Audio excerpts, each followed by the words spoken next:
Hello, my name is Sayla, and I handle the audio editing for the podcast. Everyone involved in the DNA of the Soul podcast is pretty new to the process of producing and editing a podcast, so I'd like to take time this week to apologize for any editing mistakes you may notice.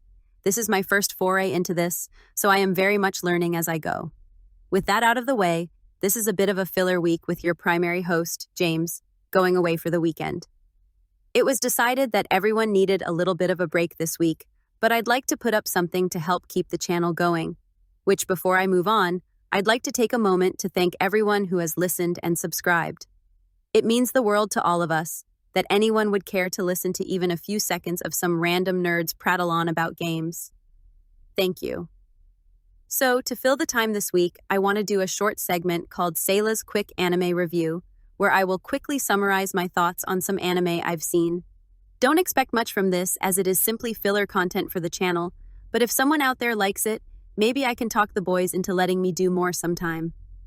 In this episode, I'd like to cover the anime Youjo Senki, or The Saga of Tanya the Evil. I wasn't sure what to expect going into the series, as my only exposure had been witnessing social media discourse and various clips in which the main character makes known their distaste for communists. Watching Tanya, I found an interesting take on the isekai and alternate history genres, mixed in with a healthy discourse regarding rationalism versus faith. As the series opens, we are thrust into the setting immediately with one of the most realistic depictions of the brutal conditions the soldiers of World War I faced on the front lines as they fought for inches across the blood-soaked battlefields of Europe.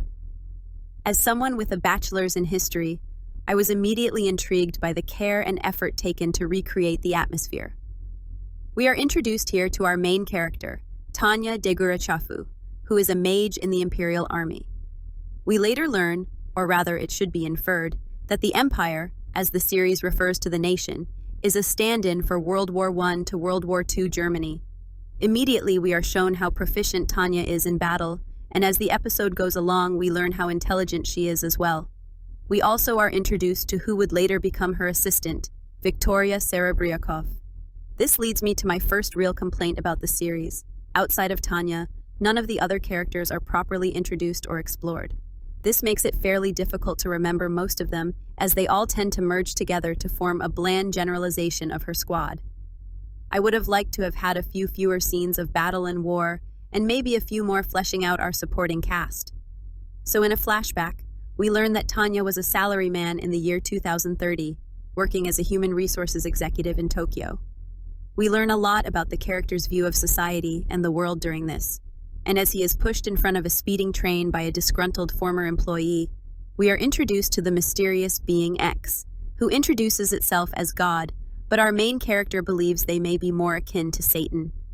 This begins the series' focus on rationality versus faith, as being X demands our salaryman to pray to them, and our salary refuses as it takes more than meeting a supposed God to make him believe in such a concept. So to force the salaryman into putting his trust into faith, being X reincarnates them into an alternate world on the verge of entering its First World War. Born an orphan girl in a poor, war-ravaged land, Tanya is found to possess a high aptitude for magic, which leads her to volunteer for military service, as those with such aptitude are required to serve in the military eventually. As someone with her aptitude doesn't volunteer every day, and with plans to expand their regional war efforts outward, she is accepted at 8 years old as the youngest recruit in the Imperial Army. What follows is a quest for a rear-line do-nothing position, as both being X and her superiors work to thwart these plans. As they say, if you prove yourself talented, someone will find a way to use it.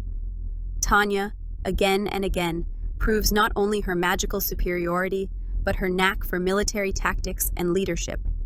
Will she be able to retire from the front lines and live the good life as a high-ranking officer in the rear?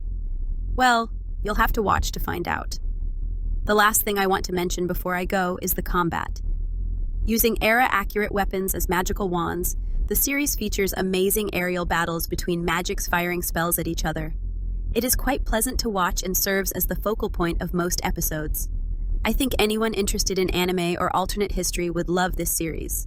This has been your audio editor, Sayla, signing out.